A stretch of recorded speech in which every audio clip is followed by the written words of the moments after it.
Florida State stealing some headlines with another loss. Well, and it's not just that they've lost 2 games. They're just not very good. I mean, at this point, like with the Oregon one, right? Like Oregon had a close game, didn't look very good against Idaho in situational football, but dominated that game in every other way. Defense looked dominant and just kind of self-inflicted things and ended up being a very close game at the end, right? Florida State has now lost 2 games, and those aren't like flukes. The offense looks dreadful. They can't run the ball. The defense is an absolute sieve. I mean, both teams, by the way, just ran all over them. I mean, this looks nothing, and I mean nothing, like a team that went undefeated last year and probably should have been in the College World Playoff minus the quarterback injury. I mean, it's alarming how bad Florida State is getting pushed around by not elite teams. I mean, Well, they have as many touchdowns as losses. Yeah, if that tells you anything. That's not good. And no offense to Georgia Tech and Boston College, who, Georgia Tech, supposedly a program on the rise, had a decent season last year, and Boston College with Bill O'Brien. But, I mean, to just get manhandled up front on both sides of the ball, I'm shocked. Pretty wild. Yeah. Yeah, so there's just the third team since 1989 to go from preseason top 10 to out of the rankings after week 1. The other 2 are Michigan in 2007. That was the team that Oregon beat, lost to App State the week before. And then number 8, Michigan was ranked 5th, by the way. Yeah.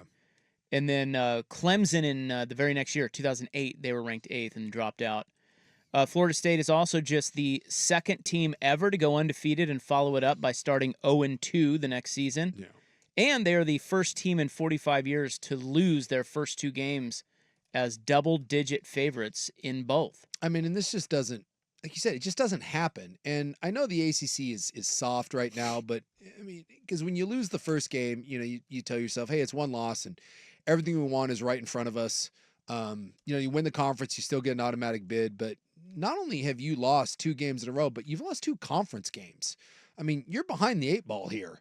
And so essentially, I'm not going to say your season's over, but it's kind of over. At least what your expectations were. They have to win the ACC. Yes. I mean, that's going to have to be their path because, I mean, there's already a narrative out there. And sometimes, it's hard for me sometimes after week 1 to listen to a lot of the people go a little overboard. Sure. Just slow down. But in Florida State's case, it's 2 games. But there's already this narrative that the ACC with Clemson losing, Florida State losing twice, and then Virginia Tech also losing, they're all over so far, that the ACC will not be getting an at-large bid. Doesn't feel that way. I mean, it's whoever wins that league will get an automatic bid into the tournament, but the rest of the teams are going to be from the deep Big Ten and the SEC and the Big 12. Yeah. So Florida State probably, I mean, they haven't lost. Well, actually, they have lost a conference game. They're 2. Oh, yeah, they're 0-2 in the 0-2 league. So they're gonna have to come back and win that league because I just don't. How on earth does Florida State get an at-large? They don't. And after losing the first 2 games, 2 unranked teams, and again, it's the way you lose. And this is the thing. Yeah, you may change things around and you may get hot, but again, watching those 2 Florida State teams, or those 2 games, that's not a team that's close. That's not a team that just, hey, we clean up something here, we make an adjustment here. Even Clemson, right? And did you watch any of the Clemson-Georgia game? Oh, yeah. Well, I turned it off after it got to be. Yeah. Because the second half, it still had some intrigue, even though Clemson couldn't do anything offensively. Yeah. But then Georgia just came out and punished them. And this is my point I'll make with Clemson. We know that they're light years behind Georgia, but, I mean, that game was 6-0 in the first half. Like, if you're Clemson, you're trying to take out of that is, hey, our defense is really good. We still have a buttload of talent here. We just have to figure out how to play any sort of offense. And it's almost like the USC thing last year. If you just give us a decent defense, dude, you score 20 points, and we're going to win a lot of games. Because we gave up 6 to Georgia, and our defense just got hung out to dry. And eventually we got gassed, and then the dam broke. But with Florida State, what do you point to? There is not a single thing you can point to at Florida State right now in 2 games and say, hey, this is what we do well. You got a quarterback who, unfortunately, look, he shouldn't be the starter at this point. You punt on him. It's not working. He's just not that good. He's just not that good, and he's not winning you games, and he's a senior. Get rid of him. Go to a youth movement. Even if it loses you games, prepare for next year.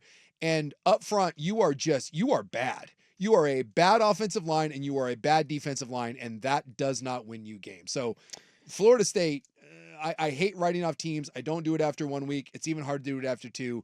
Put a big old ass fork in them. Florida State is done.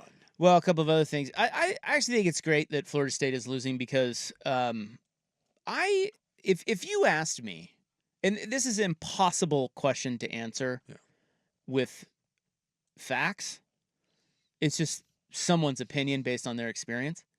If you ask me which college football fan base is the most obnoxious, I might give you Florida State. And the only thing I'm basing that on is, well, one, there are a bunch of rubes down there. Yeah. The whole Tallahassee, Jameis Winston thing. Sure. But 2, when we were at the Rose Bowl, we went to a lot of those big Duck games back in the day. And, we saw Wisconsin fans, Ohio State fans, Kansas State fans, Auburn, Florida State fans, Auburn fans. Florida State was just another level of obnoxious. Yes. And they were awful. Yep. And that's the only thing I'm basing that on. I don't know if they're any worse than any other fan base, but it sure, in my dealings with them, they are. And they're an extra level of dumb, too. And so I think it's great that they're losing. And I saw there's a couple of things out there about their fans. One is on the message boards, there's already something circulating that they want to sue the players to get their NIL money back. Yes. And the other is that guy who said he would eat dog poop out of a red Solo cup with a spoon. He's deleted everything. So this guy's name, well, actually I don't know his name. His handle was @321Noel. And he said last week, if FSU loses to BC, I will eat dog blank out of a red Solo cup with a spoon and post a video of me doing it. Yeah. Book it. Yeah. Book it. And here's the thing.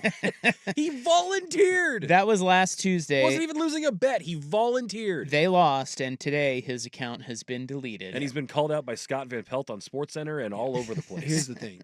You say that you're going to eat dog poo. You got to eat dog poo. You got to at least melt some Tootsie Pops or something, sprinkles. Hey, you following through with that? You make that proclamation. Credit you're telling me you're following. A Cleveland radio host, sports radio host, did this. He said if the Browns drafted Baker Mayfield, that he would eat horse bleep. Oh, and then they did, and he did on air. You can look it up. Yeah. Really? Yeah. Yeah, I just don't. I mean, I would never say it. First of all, you and I are smart enough after years of dignity bets to know not to make proclamations that have no upside. No. But I mean, like, seriously, that has the upside of like a maintenance test flight. Yeah, like, what are you doing? and not even being the pilot, just being the passenger on said maintenance. There's flight. nothing but downside for you. No, so why are you even saying this? Yeah, you can't do stupid idiot fan. But don't think that you can just vanish. Well, he did just vanish. Someone will know who you are. That's pathetic. You didn't cuss, did you? No. Good. No. That's like Dusty welching on a bet to get tased. Oh, wait. Yeah, he still hasn't been tased. It's been like a decade, and he's still dodging that thing. So Florida State can suck it. Although I do think that Mike Norvell, I don't know, I think he's probably a pretty good coach. I don't know what's going on with him, but he had a hell of a year last year. I kind of felt slightly bad for him last year, but not for their stupid fans.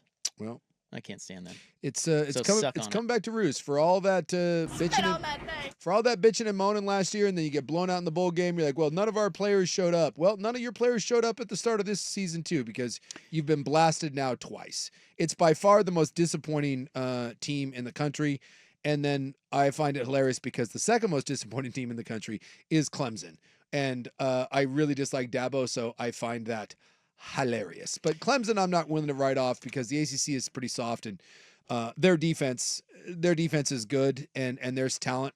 They just can't play offense. And since has there ever been a bigger downgrade than going from Trevor Lawrence to DJ to Klubnik? And that's not good. That's all. Their offense sucks. That's all kinds of bad.